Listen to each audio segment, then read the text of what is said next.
بسم اللہ الرحمن الرحیم۔ السلام علیکم ورحمۃ اللہ وبرکاتہ۔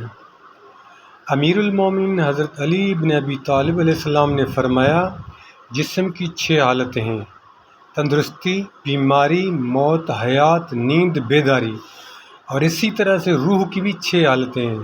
روح کی حیات علم ہے، روح کی موت اس کی جہالت ہے، روح کی بیماری شک ہے، روح کی صحت یقین ہے، روح کی نیند غفلت ہے، روح کی بیداری اس کی نگہبانی ہے۔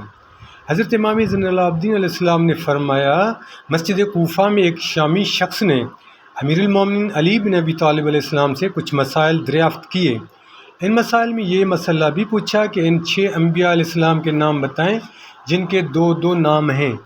آپ علیہ السلام نے فرمایا، حضرت یوشع بن نون علیہ السلام ہی ذوالکفل ہیں، حضرت یعقوب علیہ السلام ہی اسرائیل ہیں، حضرت خضر علیہ السلام کا دوسرا نام خلیقہ ہے، حضرت یونس علیہ السلام کا دوسرا نام ذوالنون ہے، حضرت عیسیٰ علیہ السلام کا دوسرا نام مسیح علیہ السلام ہے، حضرت محمد مصطفیٰ کا دوسرا نام احمد مجتبیٰ ہے، ان سب پر درود ہو۔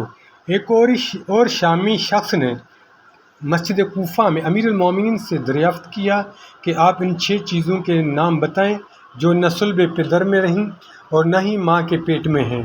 مولا علی علیہ السلام نے فرمایا، وہ ہیں حضرت آدم علیہ السلام، حوا علیہ السلام، حضرت اسماعیل علیہ السلام کے بجائے ذبح ہونے والا دمبا، حضرت موسیٰ علیہ السلام کا عصا، حضرت صالح علیہ السلام کی ناقہ، جس چمگادڑ کو حضرت عیسیٰ علیہ السلام نے بنایا اور اس نے اللہ کے حکم سے پرواز کی تھی۔ سلام ہو محمد و آل محمد علیہ السلام پر۔ السلام علیکم ورحمۃ اللہ وبرکاتہ۔